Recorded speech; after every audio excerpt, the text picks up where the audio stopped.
When toddlers hit the picky eating stage, parents are often taken off guard. They don't know how to respond to overnight food refusal, picky eating behaviors, fussiness, tantrums, you name it. The wheels come off the bus and parents are like, what do I do now? What if you had a quick response that helped reverse picky eating? Because honestly, how you react to your picky eater is often the thing that keeps your child picky. Things like, take another bite, or I'll give you dessert if you eat your broccoli, or come on, you have to join the Clean Plate Club. In this video, I'm sharing the absolute best response, in my opinion, that you can give a picky toddler who is not eating. But that's not all. I'm teaching you how to respond when your picky eater acts out. You're going to learn about why the typical responses don't work and often actually backfire, making eating worse. You're going to learn about the most common responses parents make to fussy eaters. You're going to learn about a list of alternative responses to your picky child and the best response to the child who refuses to eat. So let's get into this. I had a picky eater 27 years ago, 26 years ago when she turned one.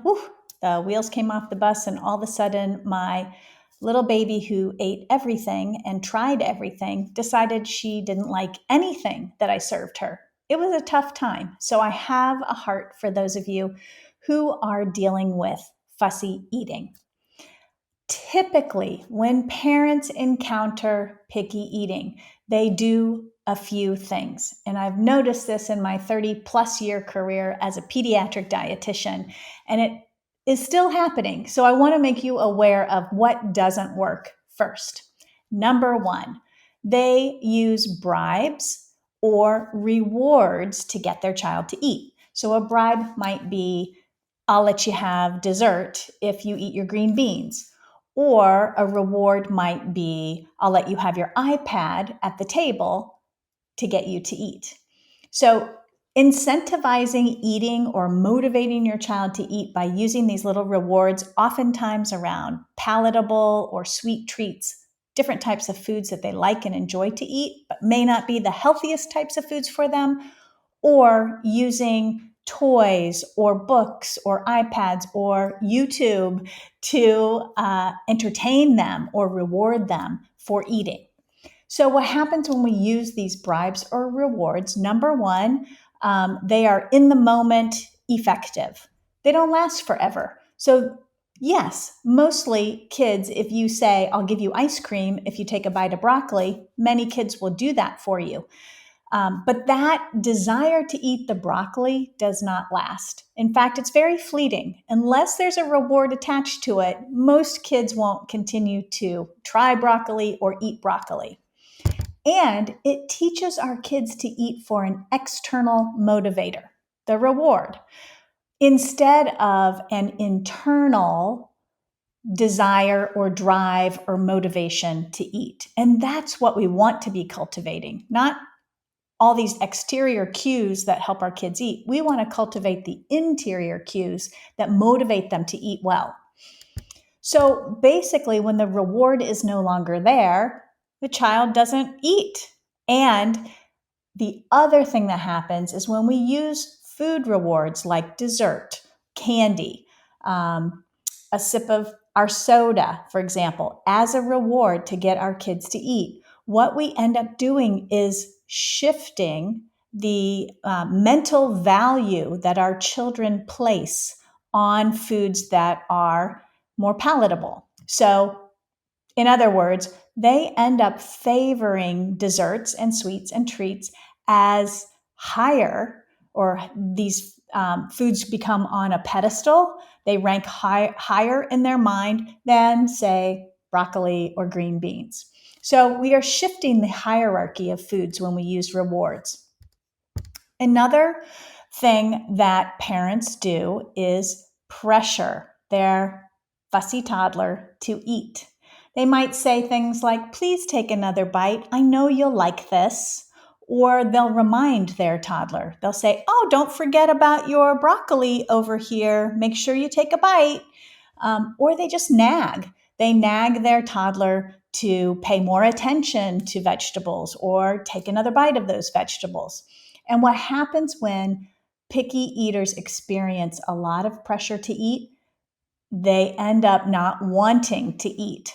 All of those reminders, all of that nagging, it backfires. And in fact, the research tells us that it makes kids eat less and may make them pickier. So pressure to eat doesn't work, but it's a very common thing that parents do. The third thing that is common in terms of responding to a picky eater is to use punishment. So a lot of times with toddlers, that looks like just taking away a privilege that they may have. So you might be taking away the iPad at the dinner table. You might be taking away toys from your toddler. You might be taking away story time before bedtime. So removing privileges is a common response to fussy eating, and it doesn't make or motivate children to eat more foods or try new foods. It just makes them feel bad about themselves, and this can turn into internalized shame. We don't want to do that to our kids. We want our kids to feel good about themselves and feel good about the foods that they are trying and tasting and learning to like. So, what can you do instead? I've got 3 things that you can focus on. Number 1, when your child is fussy or is being picky, ignore the behavior. Just look the other way. Don't engage and be very nonchalant, like you don't care. I know you do care. I know it probably bothers you, but you need to fake it. You need to act like you don't care at all, and you need to ignore the behavior. Engage everyone else at the table instead. Have that conversation with your partner. Have the conversation with your other kids. Ignore the picky eater. Number 2, show your child that you enjoy eating and that you are enjoying the meal that you have in front of you. Model pleasant eating. Use your face to smile to show your child, this tastes so good. And talk about the food with other people at the table, but not with your toddler. Thirdly, if your picky eater is really acting out and causing a scene at the table, remove them. You can very lovingly tell your toddler they can't be sitting at the table with this kind of behavior.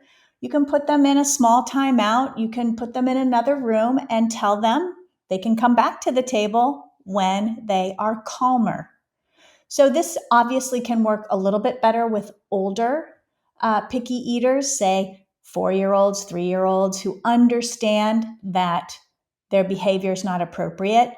But the point is to send the message that that kind of behavior at the table is not acceptable, and that you would love for your child to come back to the table when they are calmer, because you want your child at the table. You don't want this to be a harsh punishment. You just want it to be like, this is not okay behavior here. I'm going to put you over here. And when you calm down, we would love to have you come back to the table and join us. So that brings us to the absolute best response you can give to a picky eater. And in my opinion, the only response, aside from those 3 things I just went through with you, that you should say to your picky eater. And that is, you don't have to eat it. So you don't have to eat it basically removes all the pressure that your child might be feeling about eating or trying new foods.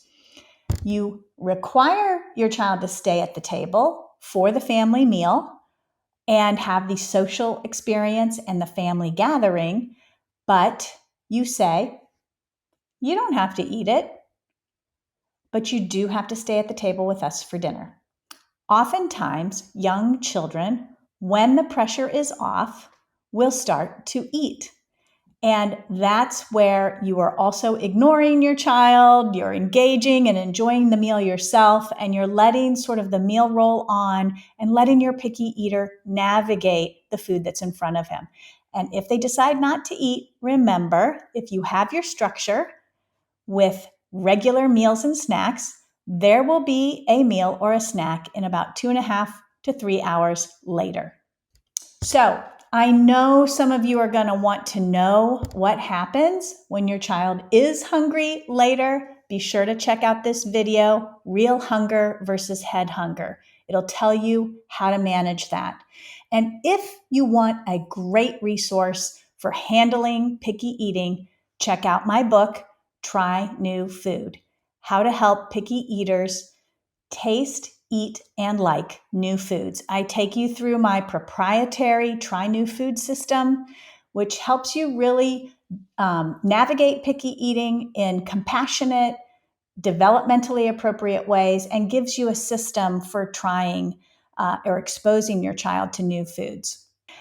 And don't forget, I do have a newsletter called The Munch. It goes out every Saturday, so once a week, with lots of tips, updates, and great information to help you raise a healthy, happy child, whether they're picky or not. That's it for today, folks. I hope this helped you. Please let me know in the comments below what phrase or reaction works for you and your picky child. And don't forget, subscribe to this channel, give me a like, and drop your comments below. See you soon.